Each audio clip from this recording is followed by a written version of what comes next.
Selamat siang untuk Pak Derajat, terus Pak Firda, Pak Tides, Pak Fitria, Pak Sirkas, dan Mas Awan ya. Oke, selamat siang untuk kita semua. Selamat bertemu. Hari ini kita menindaklanjuti rencana pertemuan dengan orang tua murid dengan berkebutuhan khusus ya Pak? Oke. Ya Pak Tio. Oke. Untuk mekanisme selanjutnya, silakan Pak Derajat yang mengatur dinamikanya. Oke. Nanti kita mengikuti dari Pak Derajat. Monggo Pak Derajat, silakan.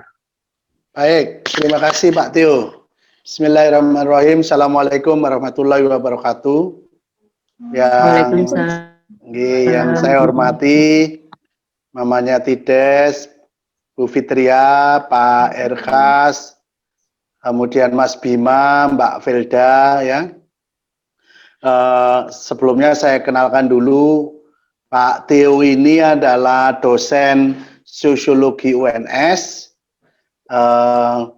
Beliau dosen baru tahun ini masuk, tapi dosen yang sangat luar biasa menurut saya. Pak Tio saya kenalkan, ini ada beberapa teman yang gabung di sini. Yang pertama adalah Mbak Felda. Mbak Felda ini psikolog yang aktif sehari-hari di lembaga Arhana namanya.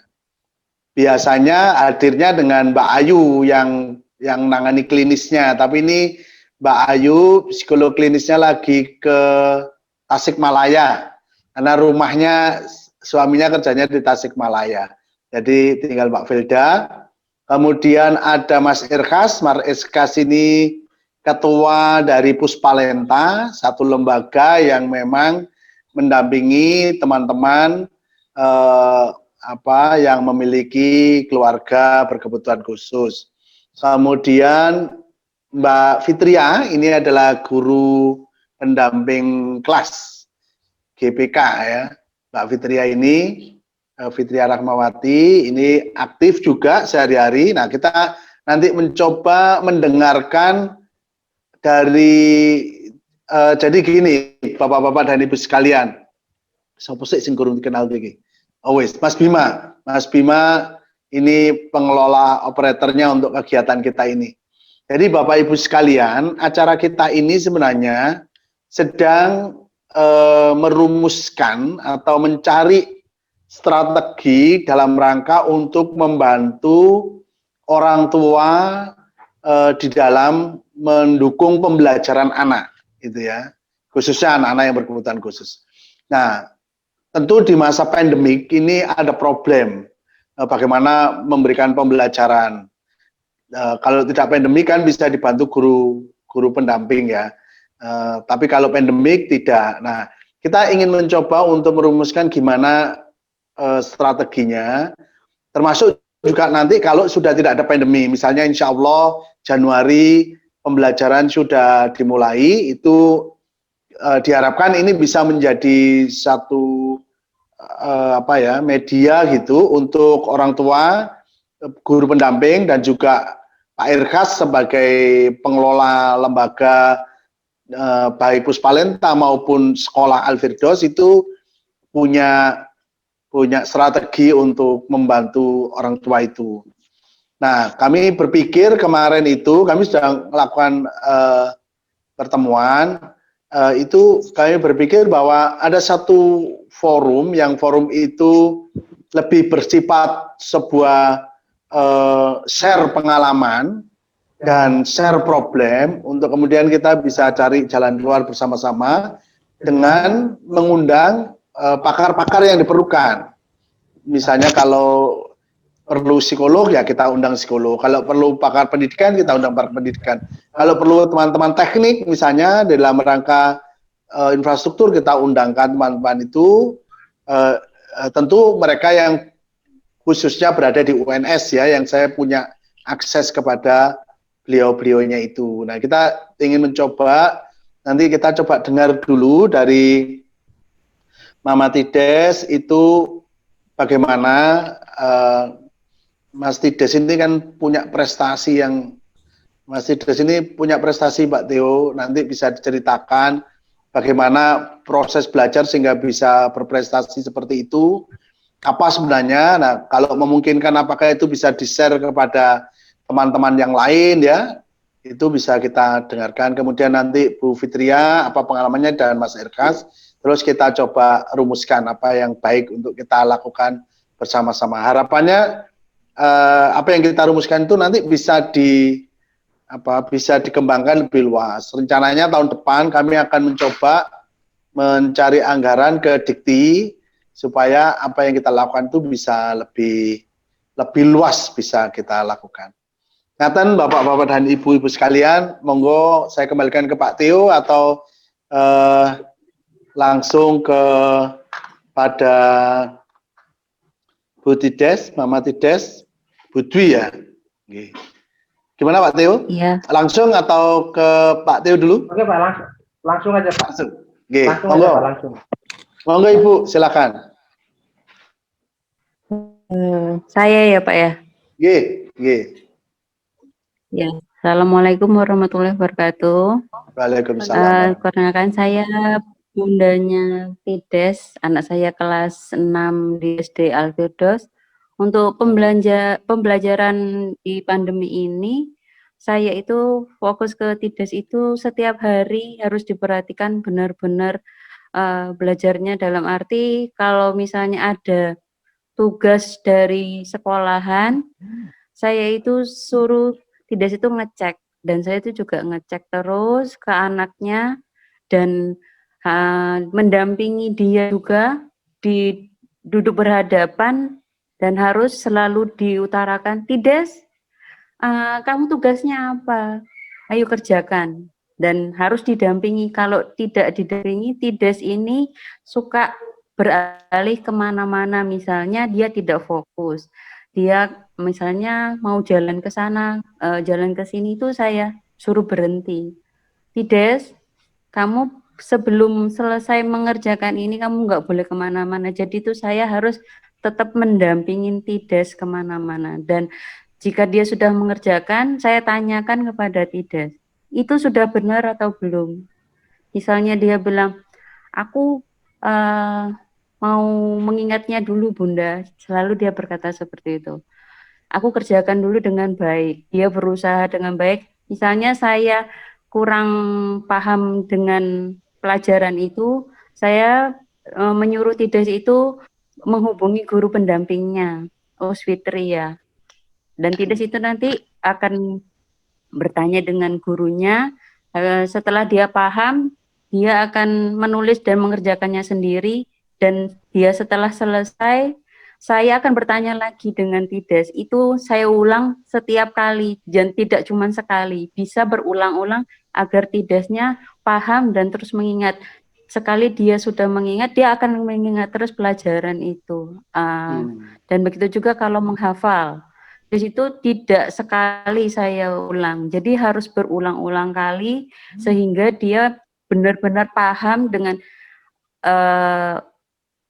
pelajarannya itu dan tugasnya itu ataupun hafalan. Jadi dia itu daya ingatnya terus di sini itu ingat terus, dan apa yang diutarakan itu dia akan mengingat terus. Kalau diingat tidak sudah paham, dia paham, itu nggak akan lupa sama dia. Sama Tides ini. Hebat. Tapi kalau sebelum hafal itu yang dia sulit konsentrasi. Iya, dia Hmm. pikirannya misalnya ada tugas, tapi dia ingin bermain HP seperti itu. Itu saya harus tegas sama Tides karena anak-anak seperti ini butuh ketegasan, nggak seperti kakaknya ataupun adiknya kalau diingatkan sekali langsung mau langsung beraktivitas. Kalau Tides ini harus berulang kali karena pikirannya itu kadang-kadang suka kemana-mana dengan apa namanya dengan dirinya sendiri gitu loh, asik dengan dirinya sendiri. Jadi harus Nggih. berulang-ulang kali dan nggak boleh capek juga sih untuk mengingatkan untuk anak seperti Tides ini. Kuat-kuatan ya Tides ya. Ya, Mamamu sama ya. kamu kuat-kuatan ya. Tides juara apa? Apa prestasinya? Juara satu? Prestasi. Iya, juara 1 alhamdulillah mendongeng. Oh, mendongeng. Oh, pintar, hebat. Dongeng apa kemarin juaranya? Lihat sini, mendongeng apa? Dongeng apa? Bercerita tentang eksabi. Kayak kayak mengenalkan Usfitri. Perkenalkan Usfitri ya. Perkenalkan Usfitria, hebat. Iki, matur nuwun Ibu. Selanjutnya Usfitria. Oh ya ya, saya pengen bertanya pada Mama Tides dulu.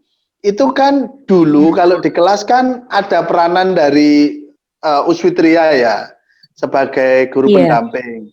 Nah, kalau sekarang ini itu kan Usfitria tidak setiap hari ketemu begitu, itu berkurangnya fungsi Usfitria itu gimana cara menutupinya gitu, menanggapinya?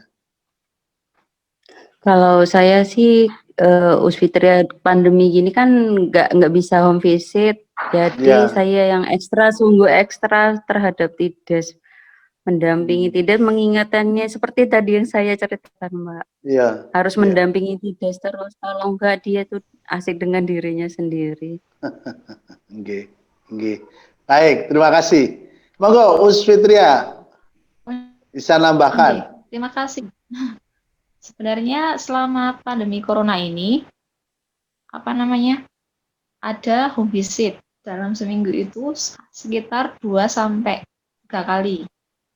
Tapi untuk 2 pekan ini dihentikan karena memang kondisinya tidak memungkinkan, jadi harus benar-benar daring. Nah, selama home visit itu saya sama Bunda kerjasama. Kalau setiap hari itu ada tugas di kelas 7. Tides itu mengerjakannya, saya kasih tanggung jawab. Tides, misalkan hari Senin, Selasa, Kamis kan saya home visit. Nanti hari Seninnya saya tanyakan, Tides tugas apa yang belum selesai. Jadi saya pilih-pilih tugas mana yang dikerjakan sama saya, tugas mana yang bisa dikerjakan Tides sendiri. Misalkan kalau presentasi kan nggak mungkin tugasnya sama Tides sendiri, harus sama saya. Tapi kalau hanya hafalan surat, menyalin, mencatat, itu biasanya saya beri tanggung jawab sendiri. Nanti saya kasih tahu cara ngerjainnya gimana, nanti Tides dikerjain sendiri. Kebetulan Tides ini punya WA sendiri. Jadi kalau sekiranya dia nanti nggak bisa tuh, dia WA saya. Oh, ini gimana. Jadi tugas kolaborasi saya sama Bunda itu, Bundanya yang ngoyak-ngoyak juga, dampingi, saya yang memberikan materi. Itu bentuk kolaborasi kami ketika selama pandemi ini. Jadi harus benar-benar ekstra karena memang tugas di kelas kami ini kita mengejarnya lumayan karena di kelas 5 kemarin itu kan off-nya mulai semester 2. Kita harus mengejarkan materi.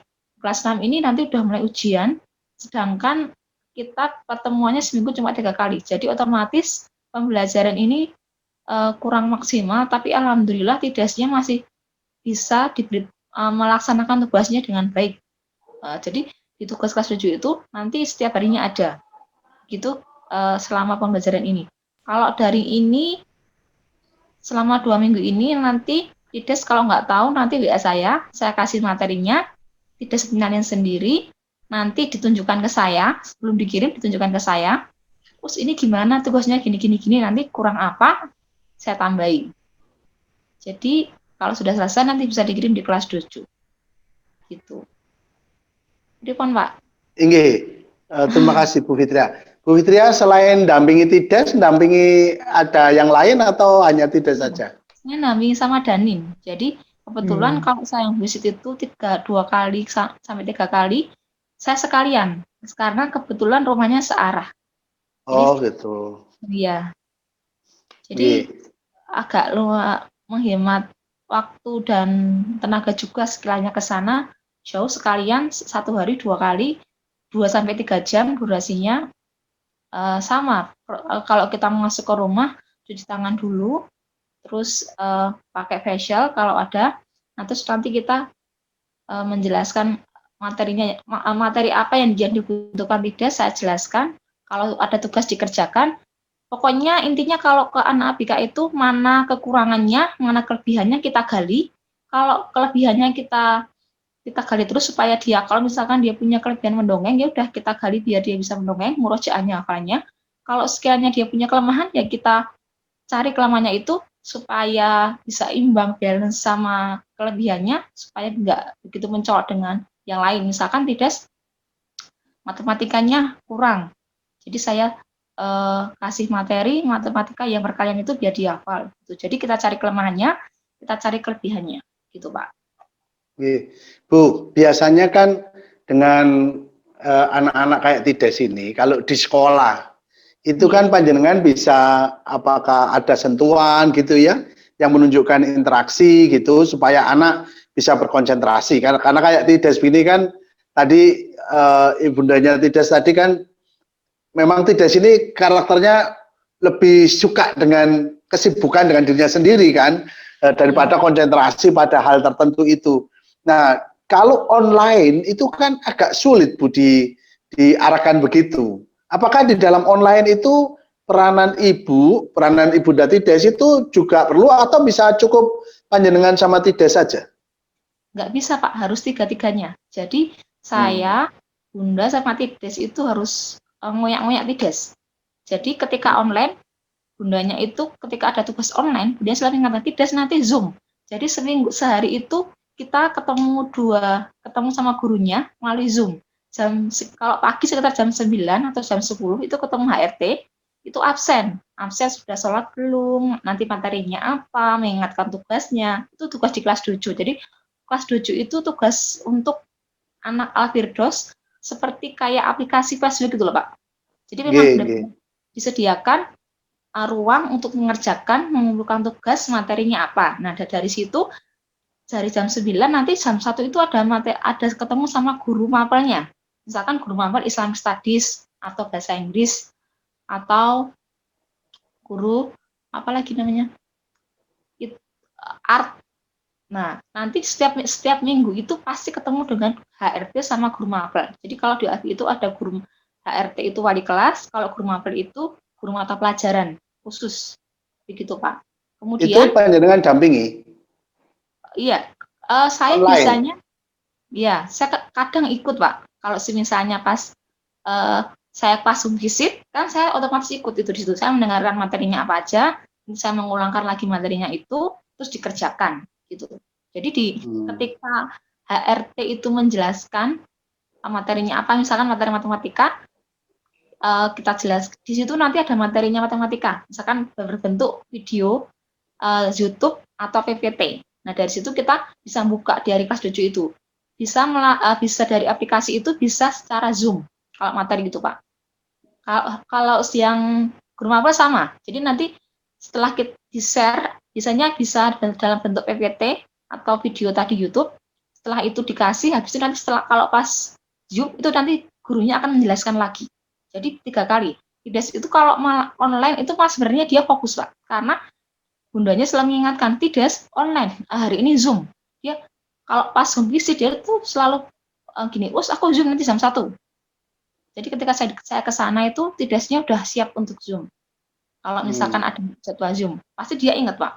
Karena dia itu anak-anak seperti Tides itu, saya pernah memegang juga anak seperti Tides itu sebelumnya, namanya Arka juga, sekarang di SMP.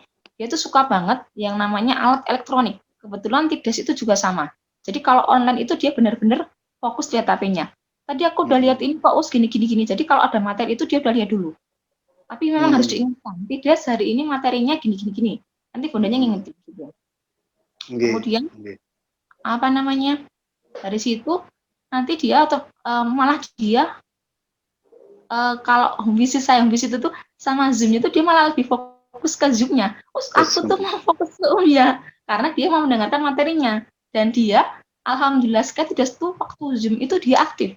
Misalkan dia suka bahasa Inggris. Ya nanti tidak baca halaman ini, nanti dia, aku butuh baca ini gini. Iya. Jadi kalau ada usnya ya walaupun melalui online, alhamdulillah memang kurang efektif ya, tapi alhamdulillah tidak tuh bisa mengikuti karena dia suka dengan pegang HP. Kalau dia udah selesai pegang itu, nanti rewardnya sama Bunda disuruh boleh main. Tapi syaratnya harus ikut Zoom dulu, ngerjain tugas dulu, baru main game. Nggih, leres. Iya. Nggih. Siap. Satu lagi saya ingin bertanya. Andaikan Bu, Zoom ini kan membuat anak-anak tertarik ya. Ya, terlepas dari ada pelajaran atau enggak. Misalnya Zoom itu menjadi arena untuk kompetisi itu memungkinkan enggak ya? Kalau untuk Tides karena dia visual pendengarannya bagus gitu, mungkin bisa. Dia itu kalau lama-lama mendengarkan setiap hari itu dia akan hafal. Oh gitu, cuma dengarkan aja bisa hafal ya? Iya, dari mendengarkan setiap hari enggak hanya anak.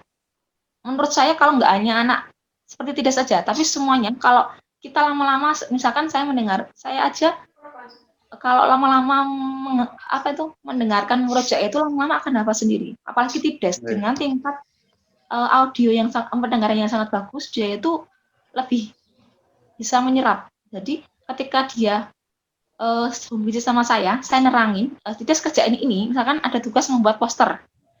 Dia membuat poster sambil dengerin Ustio yang sedang Zoom.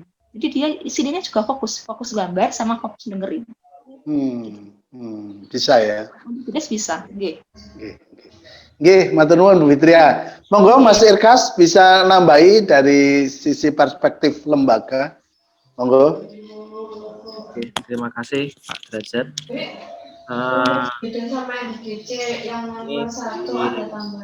Mas Tides dan Mama Vivi dan juga Us Fitria ini kan salah satu dari contoh atau sampel kolaborasi yang baik antara sebutnya 3 pilar pendidikan, yaitu orang tua, siswa, dan juga guru. Beliau ini ya salah satu contoh yang baik. Nah, mungkin dari pengalaman-pengalaman beliau ini yang nanti bisa kita dalam tanda kutip duplikasi untuk kita ajarkan atau kita berikan kepada orang tua yang lain yang memang tidak semuanya itu, Pak. Jadi nanti apa kira-kira poin-poin kuncinya seperti tadi misalnya tentang ketegasan, kemudian jangan lelah, artinya jangan lelah terus membimbing, jangan lelah terus istiqomah, istilahnya kata-kata kunci itu yang mungkin bisa kita ambil ekstraksi, kemudian bisa kita share ke orang tua yang lain, sehingga akan banyak siswa-siswa tidak hanya di Al-Firdaus tapi di sekolah-sekolah lain yang juga bisa optimal kolaborasi pilar pendidikannya, Pak. Gitu, Pak. Terima kasih. Turun Mas Irkas. Ini sudah hadir Prof. Manto di kegiatan ini, demikian juga Pak Zuber. Monggo Prof. Manto atau Pak Reza, kalau mau menanyakan atau memberi masukan, silakan. Monggo Prof. Manto. Baik, terima kasih. Selamat siang. Ini terkait dengan proses belajar di masa pandemi. Ini Tides ini kelas berapa Bu ini Bu ya? Kelas 6, Bro. Kelas 6 SD ya. Kalau novel kakak kelasnya sekarang baru masuk SMP kelas 1. Ya. Jadi kelas 6 ini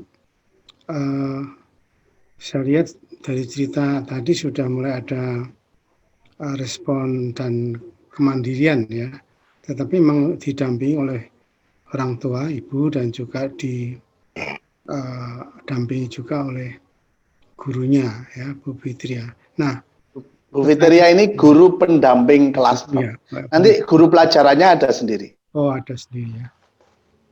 Perkembangan proses belajar online di masa pandemi ini sebenarnya apa yang dirasakan oleh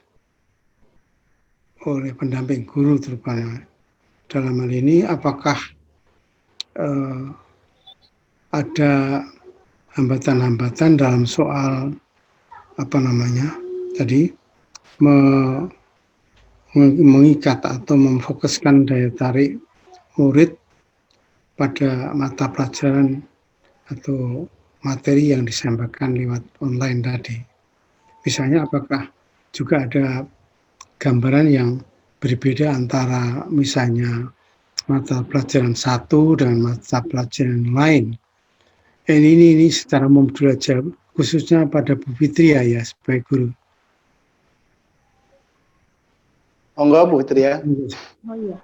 Sebenarnya hambatannya biasanya kalau TIDES itu dia mendengarkan dari gurunya, ini dia frekuensi bertemu untuk sama us-usnya itu kan lebih pendek nggih, walaupun masih ada materi dari PPT atau YouTube itu, tapi memang tetap berbeda kalau bertemu langsung karena misalkan ada kata-kata sulit. Hambatannya ketika anak-anak itu membaca, kadang yang pertama dia nggak fokus juga, yang kedua memang ada kata-kata sulit ketika dia membaca, atau kalau dia nggak jelas ketika nggak ada saya kan dia bingung gimana. Nah itu hambatan ketika online itu terjadi. Jadi memang tetap berbeda dengan ketika bertatap langsung. Makanya itu seperti itu mungkin. Maksudnya Mbak Fitria, apakah kecenderungan tadi nangkap suara dengan cepat bisa diingat tuh hanya terjadi pada semua mata pelajaran? Jadi TIDES itu semua mata pelajaran polanya begitu atau beda-beda? Nek matematika lebih cepat, nek bahasa Inggris lebih kurang atau gitu? Atau gimana? Berbeda Pak, tentu berbeda. Beda ya. Kalau yang kebetulan kalau matematika, IPA, bahasa Inggris mungkin dia lebih cepat. Tapi kalau untuk mengatur seperti kayak IMA membayangkan kayak IPS itu kan sosial gitu. IPS sama PKN itu kan beda. Itu dia lebih susah. Kalau untuk art itu kan dia cuma menyanyi, menggambar itu kan masih bisa. Tapi kalau yang tetap cara menangkapnya berbeda. Karena dia ketika ada misalkan materi kerajaan atau materi tentang sosial itu kan kalau dia nggak diterapkan dia nggak bisa gitu. Gitu. Ya, terima kasih Bu Fitria. Saya itu menangkap juga kendala dalam proses belajar online ini pada siswa itu memang terhambat juga oleh istilah-istilah yang mungkin guru menyampaikannya agak tidak pas menerjemahkan dalam konsep atau istilah asing kepada murid. Dan ini yang saya lihat samati, sehingga murid harus berkali-kali untuk dibantu, untuk didampingi, dijelaskan oleh orang tuanya. Jadi guru itu memang dia mendasarkan materi yang dia baca, dia kuasai, tetapi menggunakan beberapa tadi istilah-istilah yang kadang-kadang sulit diterjemahkan secara pas ya untuk anak-anak. Ini yang satu saya coba, dan ini orang tua ini Mama TIDES saya kira betul juga sering menghadapi semacam ini sehingga harus mengulang menjelaskan ya, istilah ini misalnya bahasanya itu mungkin agak ada unsur bahasa Inggrisnya, misalnya kolaborasi misalnya. Ini kolaborasi antara orang tua dan guru pendamping dan murid. Seringkali diulang-ulang. Tapi seringkali juga murid sekalipun itu tidak fokus kepada seharusnya mengerti, tapi kan dia harus paham bahwa kolaborasi itu ya kerjasama yang saling mendukung antara muridnya, mamahnya, dan juga gurunya. Ini mengganti kata kolaborasi ini, saya mengamati ini agak perlu diperhatikan dengan bahasa itu tadi. Ya, kalau mamanya Tides gimana? Waktu mendampingi putranya ini, Tides ini, apa yang tadi sudah saya dengar mengarahkan kepada fokusnya Tides untuk mengikuti fokus pada online yang disampaikan atau yang sedang dihadapi.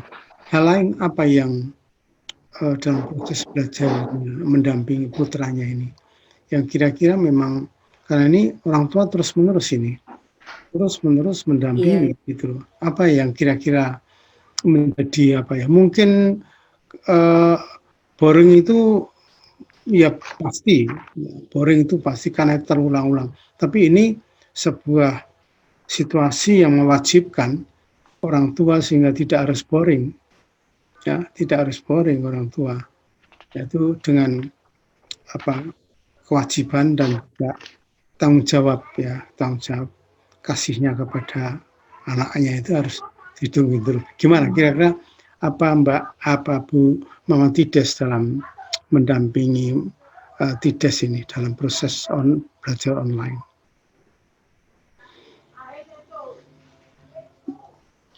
Lain di luar yang tadi sudah dikatakan ya. Memberikan pelukan sama Tides ketika dia berhasil mengerjakan dengan baik. Kadang-kadang saya memeluk erat dia menjadi sangat Bunda senang kalau aku bisa gitu. Ya, betul. Jadi dia tuh merasa, oh ya, aku membahagiakan bundaku kalau aku sukses mengerjakan. Bunda bahagia. Kadang dia senang banget ketika sudah selesai mengerjakan, saya tuh langsung memeluk dia, menyayangi dia seperti itu. Dia sangat senang sekali. Ya, baik. Itu satu hal yang bagus karena pendekatan kasih sayang seperti itu, pendekatan.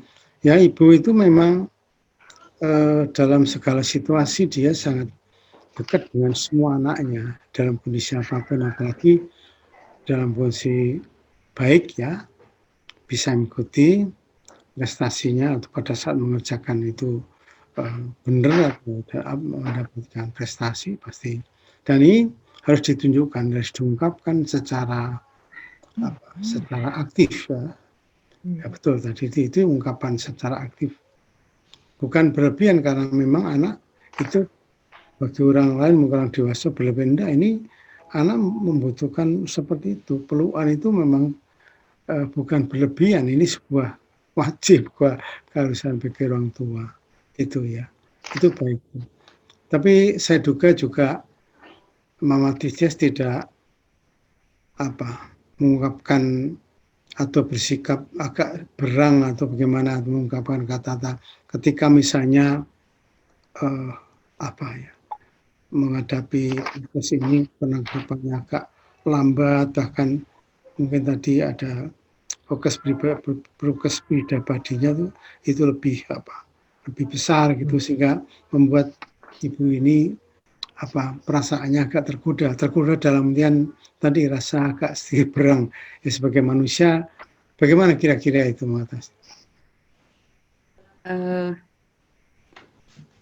Kalau misalnya tidak kadang sih saya agak sedikit keras juga sama Tidesnya, sehingga dia juga ada rasa takut sama saya juga ada, karena kalau dia misalnya nggak mau mengerjakan itu, saya itu kadang marah, mungkin karena saya juga kadang juga nggak cuma Tides aja yang saya urusin, jadi kadang saya marah sama dia tuh sehingga dia jadi takut dan punya rasa tanggung jawab, ingin cepat menyelesaikan Ya, pelajaran-pelajaran yang betul, ada betul. di sekolah. Oke. Bagaimana perhatian suami Mama Tides terhadap kegiatan ini, dan juga apakah juga ada kalanya berperan juga mendampingi sebagai pendamping putranya? Iya, kalau untuk ayahnya ya Pak ya, Iya, ayahnya Tides nggih. iya, betul. Ayahnya Tides kebetulan juga cuman mengingatkan sama Tides, Hmm. gimana pelajarannya di sekolah, bisa nggak ngerjain, semangat ya Tides. Jadi kalau dengan ayahnya interaksinya cuma sebatas seperti itu, Tides semangat ya, Tides tanggung jawab pelajarannya harus bisa, jangan cepat emosi, marah. Pokoknya dikasih motivasi seperti itu aja. Tidak seperti saya. Kalau saya kan agak sedikit keras sama Tides, marah. Mungkin sering dia tuh juga, Bunda tuh jangan marah-marah terus ya. Misalnya seperti itu. Ya. Aku sudah Kan, berusaha. baik, karena kita itu melihatnya betapa pentingnya kerjasama di dalam keluarga, terutama kepada anak ya. Yang sayang kan bukan hanya mamahnya ya Tides ya, Bapak juga sayang toh sama Tides toh. Nah, ini maksudnya supaya kedua-duanya orang tua itu dirasakan, dipersepsikan memang perhatian kepada anaknya. Ya itu salah satu hal yang perlu kita jaga juga mungkin ini. Itu saya kira pertanyaan saya kepada Mas Rekas ini, Rekas ini dari dari lembaga pendidikannya ya. Puspalenta sama Yayasan Alfirdaus, Prof. Oke. Kalau Puspalenta itu khusus di bawah Alfirdaus yang memberi layanan untuk pendampingan itu. Iya. Baik. Mas Erkas, sebagai lembaga pendidikan ini, khususnya pendidikan ya dasar atau pendidikan ini pada masa pandemi ini, seperti apa kesiapan kebijakan dan program ketika kemudian perubahan sistem pembelajaran dengan online ini,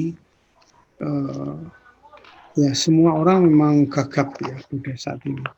Di perguruan tinggi pun juga gagap ketika ini, karena tiba-tiba harus menghadapi satu situasi yang tidak kita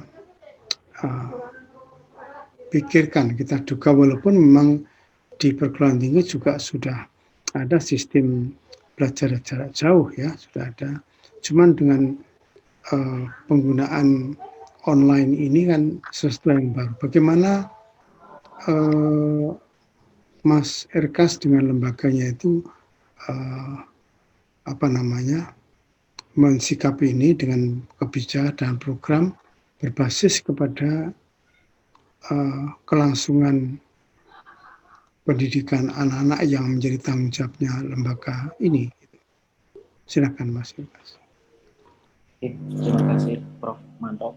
Kebetulan pembelajaran menggunakan PJJ itu kita sudah menjalankan sebelum adanya pandemi.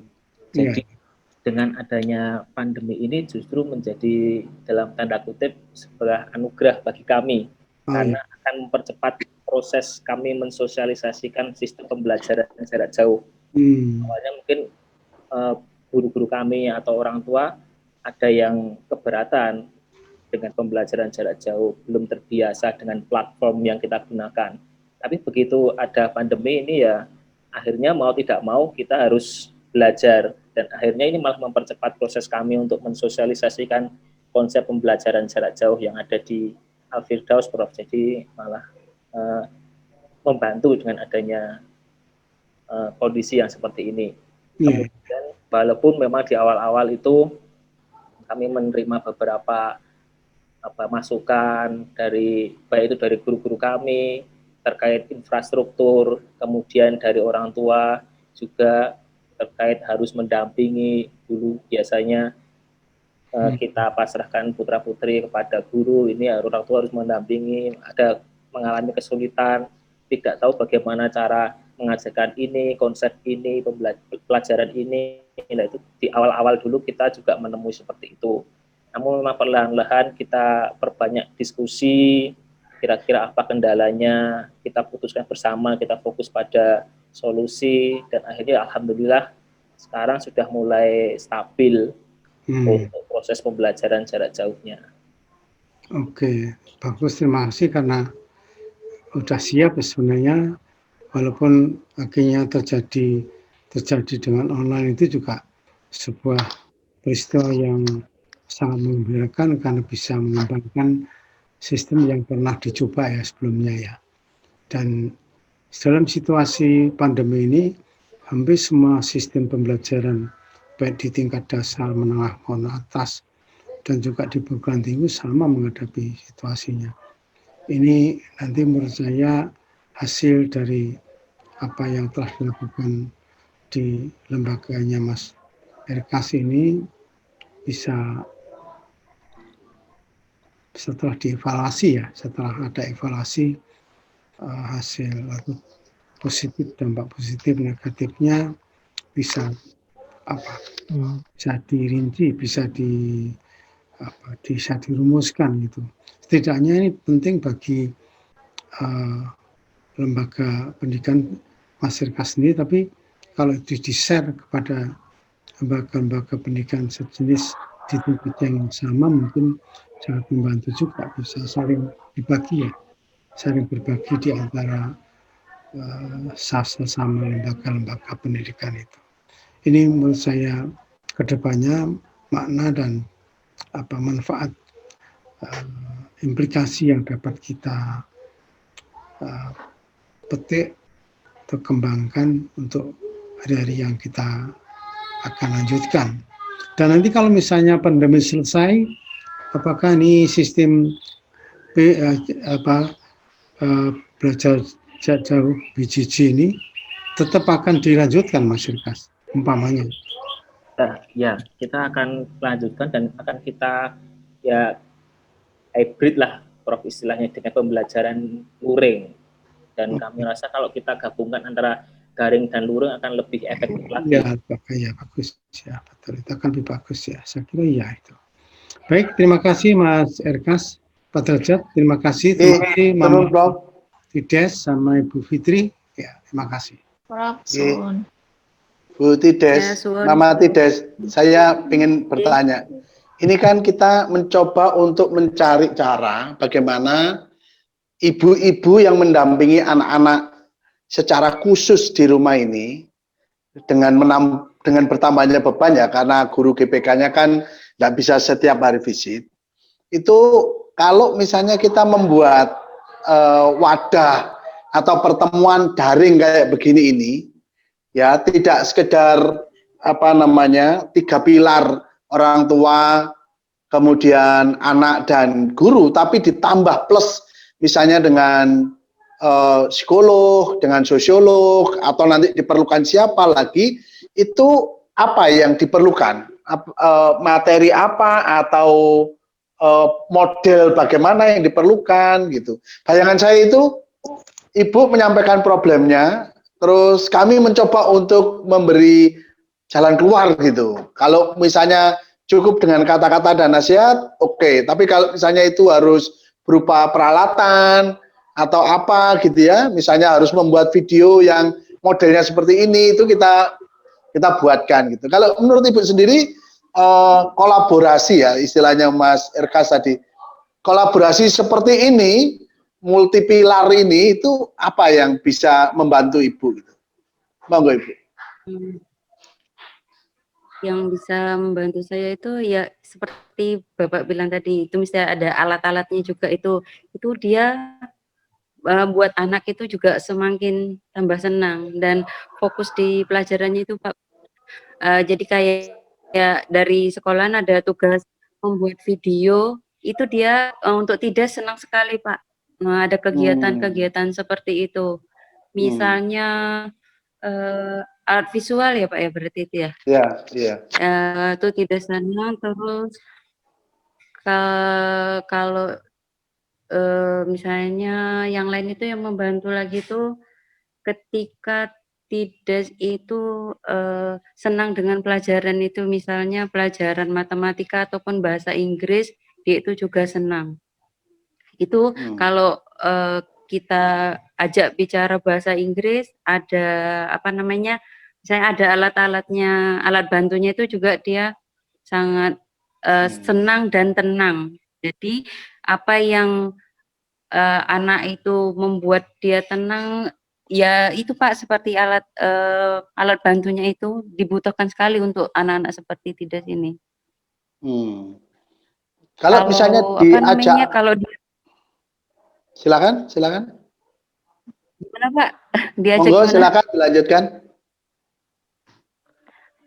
Kalau misalnya tidak diajak keluar untuk aktivitas, misalnya olahraga, ada kegiatan ini, dia tuh senang. Jadi nggak hanya di dalam rumah aja. Kadang dia jenuh. Kalau dia jenuh itu dia nggak mau mengerjakan Pak. Misalnya, kenapa sih aku tuh ini aja, aku tuh susah mengerjakannya Bunda. Dia menangis, misalnya tantrum gitu kan Pak. Itu saya tuh cepat-cepat ngajak Tidas itu, kamu mau apa lagi? Biar kamu semangat lagi tuh apa? Aku mau keluar, aku mau keluar kegiatan lain. Yang ini aku berhenti dulu. Itu saya kasih jeda waktu untuk Tidas supaya menghilangkan rasa boringnya sama tantrumnya, Pak. Biasanya tantrum dia nangis, teriak-teriak gitu, dia mau gitu. Kalau misalnya dia udah merasa penuh seperti itu, dia teriak-teriak, Pak, nangis. Kalau di sekolahan kan, kalau pas dia tantrum kan di pull out ya, diajak keluar kelas sama guru GPK-nya ya. Iya, benar. Kalau ini sekarang di rumah kan harus ibu sendiri yang menangani. Iya. Dia kalau tantrum, saya Tidas, biasanya saya peluk dulu, kamu tenang dulu, maunya apa, seperti itu. Aku sudah tidak mau lagi mengerjain ini. Ya sudah, kamu berhenti, tapi dengan pelukan. Sini Bunda peluk dulu, seperti itu. Terus dia udah janji ya, jangan menangis lagi, jangan marah lagi. Kamu tenang dulu. Biasanya saya suruh istighfar. Astagfirullahaladzim, terus dia mau. Setelah itu, Yuda kamu mau apa lagi? Bilang sama Bunda, aku mau keluar. Ya sudah, saya ajak keluar dia sebentar. Nanti tiba-tiba dia udah moodnya datang lagi. Tidak langsung saya nyuruh dia mengerjakan lagi tuh enggak. Jadi dia maunya apa lagi setelah sudah tenang, dia nanti mengerjakan, misalnya mau megang HP. Dia saya kasih waktu 1 jam. 1 jam saja tidak mau main HP. Setelah 1 jam dia itu nepati janjinya, dia mau mengerjakan lagi tugasnya itu sampai selesai, Pak. Kalau tidak seperti itu. Tapi dengan saya mengantar terus dengan Tidas itu. Jadi jangan saya lengah itu pasti dia akan asik dengan dirinya sendiri. Jadi saya tarik lagi. Tidas ini sudah 1 jam. Ayo, kamu kerjakan lagi tugasmu. Kamu sudah tenang, sudah nyaman, sudah. Ya, dia mau mengerjakan lagi sampai selesai. Kalau tidak seperti itu, Pak. Nggih, matur nuwun. Monggo Mbak Felda, dari sisi psikologi gimana ini kalau misalnya kita buat forum atau model multiple pilar ini bisa berfungsi dengan baik untuk membantu orang tua yang mau tidak mau harus full perhatian ketika masa pandemi kayak begini ini. Monggo Mbak Felda. Masih mute Mbak. Oke. Sudah. Ya, kalau tadi saya mendengarkan dari ceritanya Mama Tides sama Bu Fitria, itu tuh dari kacamata psikologi itu sebenarnya sudah, Masya Allah, sudah sangat baik sekali ya Bu. Maksudnya penempatan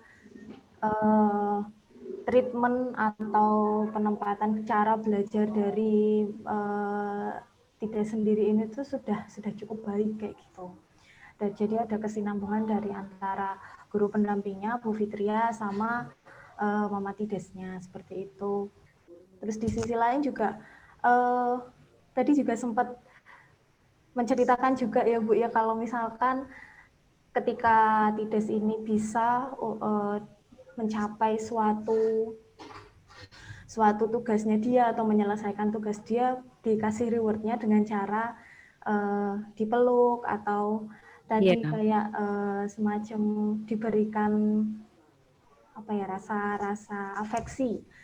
Dan itu memang salah satu, menurut saya memang salah satu cara untuk anak siapa aja sih, anak yang baru berkembang dalam fase perkembangannya itu, salah satu cara untuk dia bisa lebih percaya diri lagi ke depannya dalam apapun itu memang trust dari orang tua pertama kali, dan yang kedua ada afeksinya, rasa percayanya, terus juga penguatan lain kayak gitu. Nanti mungkin ada reward punishment, misal kalau misalkan tadi kok lebih dari 1 jam berarti seperti apa, kalau misalkan dia mau sudah 1 jam sudah selesai nih, dia mau mengembalikan handphonenya dan mengerjakan tugasnya lagi, berarti dia nanti bisa dikasih apalagi kayak gitu. Itu memang salah satu cara. Jadi menurut saya sudah sangat tepat gitulah ya cara belajarnya gitu. Dari orang tua, Mama Tides, adik Tidesnya sendiri sama Bu Fitria seperti itu. Mungkin tapi yang perlu digarisbawahi, mungkin tidak semua orang tua aware ya dengan hal-hal seperti ini gitu. Mungkin masih ada kendala atau membutuhkan seperti psikoedukasi lain yang bagaimana mentreatment anak-anak yang memiliki kebutuhan khusus, karena pasti setiap anak berkebutuhan khusus itu memiliki cara yang berbeda-beda kayak gitu kan, dan belum semua orang tua mungkin paham bagaimana caranya yang baik, bagaimana anak nanti menonjolkanlah dari apa yang dia punya, apa yang dia pahami itu. Jadi seperti intinya belum semua orang tua tahu lah ya bagaimana cara yang tepat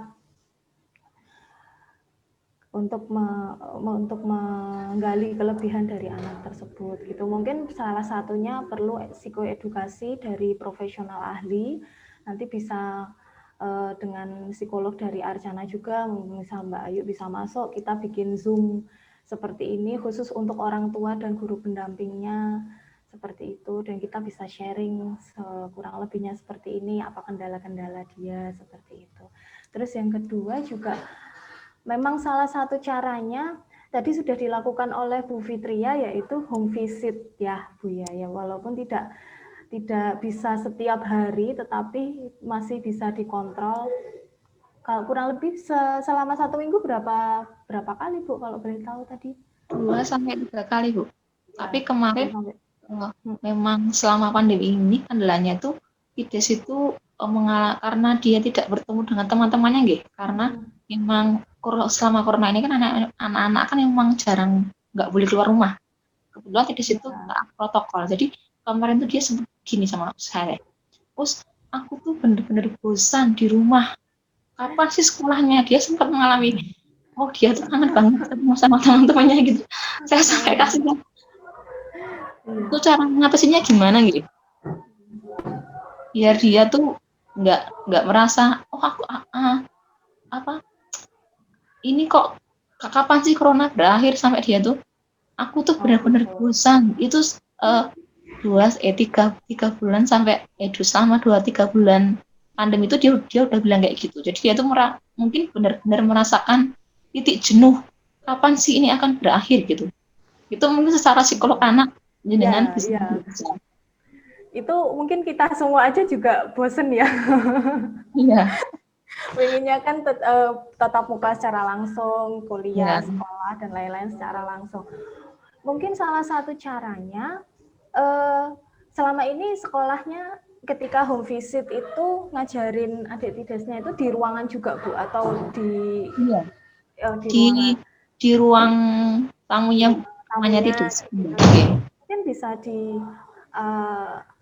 misal cari situasi lain aja di sekitaran rumahnya, misal atau Iya. di Di luar rumah teras. gitu ya?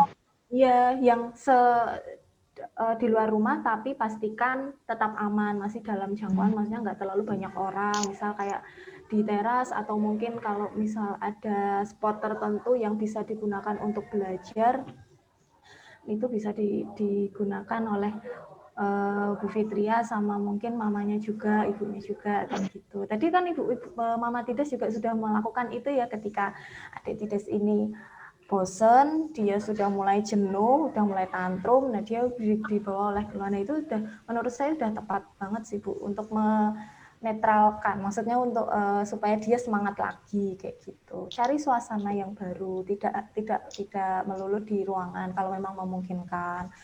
Terus mungkin ya salah satunya setting tempat itu tadi sangat berpengaruh sih Bu, untuk anak-anak ini tuh lebih semangat lagi kayak gitu. Terima kasih Bu Felda. Nanti insya Allah kalau udah boleh visit, saya coba di teras atau kebetulan di depan halamannya, di depannya Tides itu ada halaman kecil. Nanti kalau misalkan itu bisa digunakan Bu. Ya, nanti sambil mungkin ketika di luar rumah itu kan juga sambil melatih motoriknya juga kan ya. Karena hubungannya kan nanti dengan ya kayak alam, nanti bisa dengan melakukan sesuatu hal yang ada di sana, itu apa aja bisa digunakan alat untuk edukasinya seperti itu. Ya mungkin nanti kalau misalkan memang ada waktu gitu ya Pak Derajat ya, mungkin bisa dipanggil psikolog dan orang tua dan guru pendamping, kita adakan forum group discussion atau nanti sesekali mungkin psikolog langsung yang bisa home visit dari adik-adik yang ada di Al-Firdaus ini. Kurang lebihnya seperti itu. Jadi dari apa yang disampaikan Mama Tides dan Bu Fitria tadi sih, alhamdulillah kalau menurut saya itu sudah cukup tepat. Kalaupun misal ada sesekali anak itu bosen atau mungkin mengalami fase sudah nggak mau belajar, mungkin orang-orang lain pun juga pasti mengalami seperti itu. Tinggal gimana aja settingnya bisa diganti dulu di luar tempat dulu, atau nanti menunggu tenang dulu, nanti baru dilanjutkan lagi seperti itu belajarnya. Kurang lebihnya seperti itu Bu. Terima kasih atas waktunya Pak Derajat. Sama-sama Mbak Fitria. Saya lihat dalam dialog ini tadi ada satu hal yang penting menurut saya, yaitu bagaimana peranan psikolog itu membenarkan gitu ya, bahwa apa yang dilakukan ini oleh Mama Tides itu benar apa salah sih? Apakah ini hanya sebuah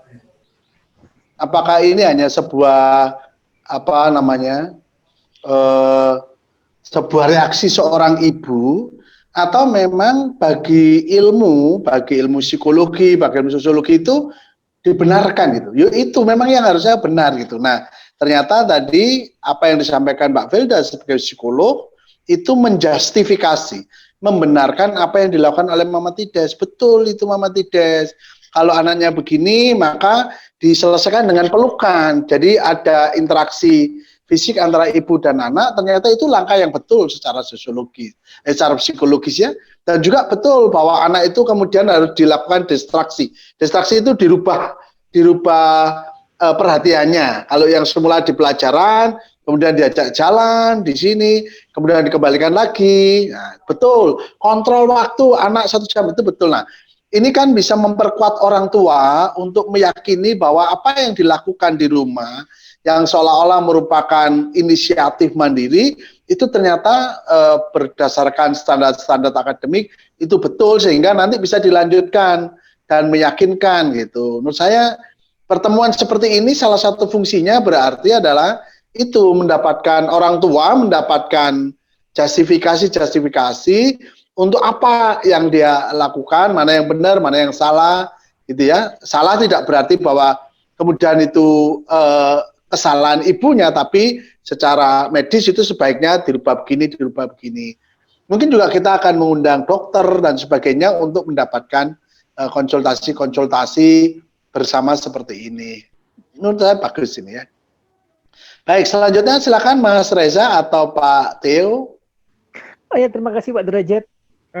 Sebenarnya tadi saya tertarik untuk bertanya pada Pak Erkes dan Ustadzah Fitria terkait bagaimana anak-anak kita yang Amerika ini kemudian menafsirkan atau membedakan mana yang dalam bahasa kita sebagai sosiolog Pak Derajat itu apa yang private dan apa yang publik atau apa yang sifat sosial.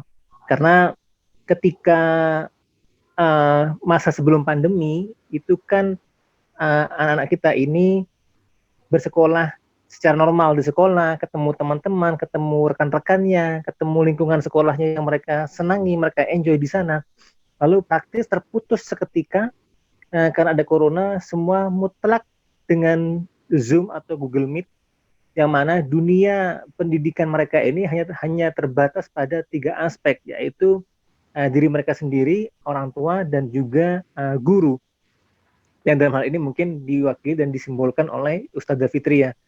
Nah, tadinya saya mau menanyakan soal bagaimana kemudian perubahan ini itu mereka maknai, mereka tafsir. Apakah mereka kemudian merindukan teman-temannya, dan saya tertarik untuk mengetahui seberapa dalam makna teman itu bagi mereka. Karena kemudian jika makna ini bisa kita temukan, kita bisa mendapatkan informasi yang sangat berarti mengenai posisi teman atau posisi lingkungan sekitar dalam konteks yang sebaya mereka begitu, untuk kemudian minimal dalam hal aspek yang paling minimal itu dalam pengendalian tantrum, dalam pengendalian mood, dalam pengendalian suasana hati mereka begitu. Dan ternyata tadi Saudara Fitria sudah menjelaskan bahwa Tides berkali-kali menanyakan kapan ketemu teman-temannya begitu. Nah, ini yang kemudian saya akhirnya teringat Pak Derajat bahwa dalam aspek pertemuan yang nantinya akan kita fasilitasi itu ada satu faktor yang mungkin ini belum kita masukkan karena belum terwakili dalam gagasan kita yang orang-orang dewasa ini, yaitu teman-teman mereka. Yang ternyata itu sangat signifikan, sangat krusial, sangat urgent dalam aspek pengendalian suasana hati, mood, atau happy tidak happy-nya mereka, begitu Pak Derajat. Nah, ini juga akhirnya menimbulkan satu pertanyaan baru bagi saya pada Pak Irkes dan Ustadzah Fitria, yaitu bagaimana selama musim pandemi corona ini pembelajaran yang lewat Zoom ini kemudian apakah Ustadzah Fitria terutama kerap menjumpai anak-anak kita seperti Tides ini kemudian merasa lebih kesepian, merasa lebih sendirian, merasa lebih apa kalau bahasa gaul sekarang itu feeling alone gitu loh. Nah, ini kan beda dengan tantrum begitu. Ada aspek-aspek emosional, aspek-aspek mellow, baper yang itu mungkin tidak bisa diterjemahkan mereka secara baik bagaimana mungkin anak-anak usia SMA atau usia-usia sekolah, usia-usia kuliah begitu. Tapi loneliness itu kan menyerang pada semua lapisan usia, menyerang pada semua lapisan kategori umur, kategori sosial, kategori apapun. Nah, apakah Ustadzah Fitria juga sering menangkap hal-hal semacam ini pada anak-anak didik kita ini, dan kalaupun iya, bagaimana umumnya mereka mengkomunikasikan itu, kerinduan itu, kesepian itu, kesendirian itu, bahkan apalagi tadi kan kita sering mendengar testimoni bahwa seperti Nova Tides ini otomatis nggak boleh keluar rumah, jangankan yang anak kecil, mahasiswa aja, ya anak-anak kos itu mereka membatasi dirinya dengan hampir nggak pernah keluar rumah, dan tentu ini kan menghasilkan satu ruang kosong dalam hati, dalam batin mereka. Apakah Ustadzah Fitria atau mungkin Pak Irkas kapan jumpai seperti ini, dan kalau begitu bagaimana cara Ustadzah mengkomunikasikan supaya aspek-aspek kekosongan hati tersebut bisa sedikit terobati gitu. Terima kasih Pak Derajat. Monggo Bu Fitria atau siapa yang menjawab? Kalau saya sendiri itu tidak hanya dialami oleh TIDES gitu, jadi semua. Ya, Ketika ada Zoom, itu kan Zoom itu diikuti oleh semua kelas. Misalkan kalau sama HRT itu kan semua kelas, jadi ada satu kelas itu 40. Jadi nanti itu ada interaksi. Dari interaksi itu saya menangkap memang beberapa hampir semua itu kangen sekolah, kangen kapan sih us ketemu masuk sekolahnya gitu. Mungkin mereka sudah merindukan hal itu dari walaupun banyak mereka itu cuma kalau dari misalkan anak itu hubungan pertemanannya kurang baik, itu dia juga merasakan pengen masuk ketemu teman-temannya, walaupun hanya sekedar jajan, menyapa gitu, itu sangat dikangeni sama anak-anak kita yang di sekolah gitu. Dan cara mengatasinya dengan apa ya tadi, kalau kebetulan di sekolah kami itu ada Zoom, itu kita saling tetap berinteraksi satu hari 2 kali, dari ketemu HRT tadi satu kelas, kalau yang yang mata pelajaran itu bisa 2 kelas, bisa semua kelas. Mungkin seperti itu. Dan cara mengatasi kekosongannya dengan apa? Dengan menghibur mereka di rumah, memberikan reward. Kayak Bunda tadi, misalkan nanti kalau tidak sudah selesai mengerjakan, tidak boleh main. Kalau udah selesai mengerjakan, tidak nanti kalau saya desainnya, kalau saya mau itu tuh, tidak kerjain dulu ya. Nanti kalau udah selesai, tidak makan. Gitu. Seperti itu mungkin kalau yang saya rasakan. Cara mengatasinya, bagaimana mengatasi keboringan anak, terus nanti kita ajak cerita. Tidak tadi ngapain aja di rumah. Misalkan kalau saya pas nggak lagi ketemu Tides, atau saya lagi daring, saya katakan Tides itu kan aktif gitu. Setiap hari kalau misalnya saya nggak visit, dia nanti tanya saya. Nanti kalau misalkan saya kurang puas dengan jawaban saya yang cuma lewat ngetik, saya telepon, Tides lagi ngapain, Tides habis ngapain gitu. Itu cara saya mengatasi keboringan Tides ketika dia selama corona ini. Tides lagi ngapain, Tides tadi makan apa, seperti itu mungkin yang bisa saya lakukan selama corona ini. Itu Pak. Berarti begini Ustazah ya, pada akhirnya ini tafsiran saya, ada tambahan beban pada Ustazah Fitria dan teman-teman Ustazah sebagai guru, dan juga pada orang tua murid, karena akhir sekarang mereka juga harus memfungsikan diri sebagai teman atau pengganti teman di sekolah itu, Bu ya? Iya, semua. Kayak seperti ibunya, seperti temannya. Akhirnya ya? Iya, jadi saya merangkul, kadang saya tegas sama dia, saya tarik ulur, dia butuh apa, saya tanya gitu. Nanti kalau misalkan kurang ini, dia kurang ini, nanti dia paham.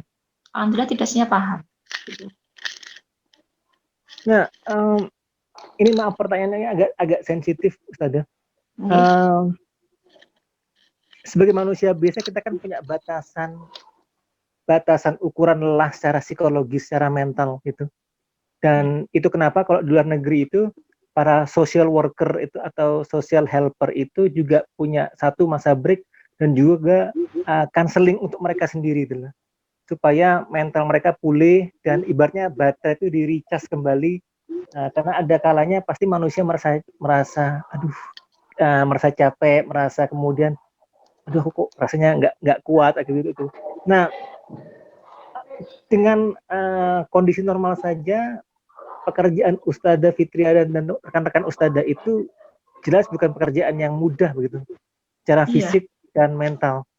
Tapi kemudian ketambahan lagi dengan adanya pandemi ini, maka fungsi dan posisi Ustazah Fitria ini kan kemudian bertambah. Sama juga fungsi dari mama dari anak-anak didik kita ini, seperti Mama Nova, seperti Mama Tides, itu kan juga bertambah.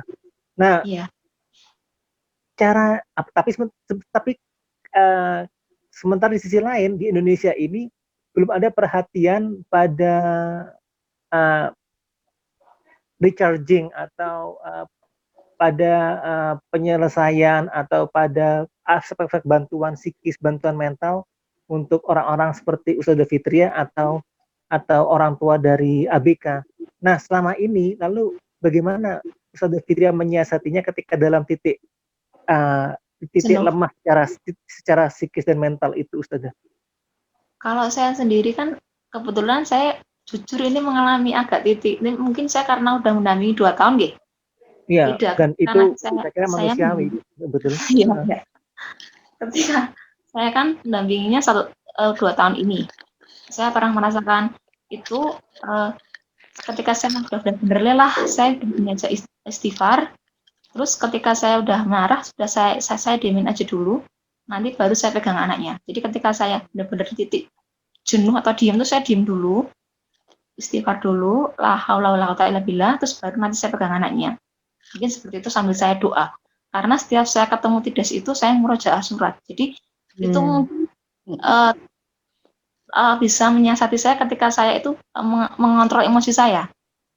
Marah saya, senang saya sama Tides. Jadi Tides kita murojaah dulu dari itu aja. Kalau dalam Islam itu kan kalau kita membaca surat itu bisa menahan emosi kita. Paling enggak ketika saya agak marah tuh suara saya itu tidak terlalu tinggi sama Tides. Seperti itu cara saya.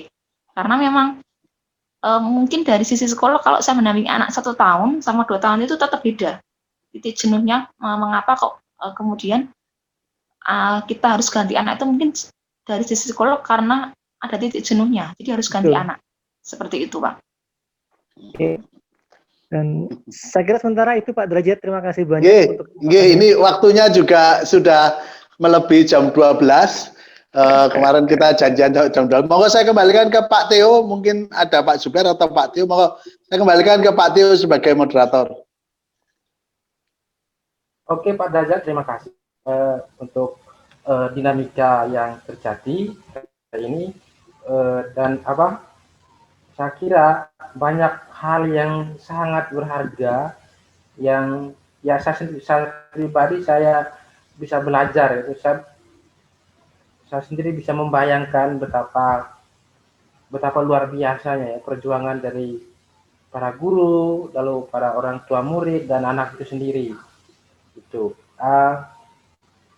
Sekali lagi terima kasih untuk para guru, juga orang tua siswa dan siswanya sendiri yang telah berpartisipasi dan bercerita banyak hal tentang proses pembelajaran mereka selama ini, dan terima kasih juga untuk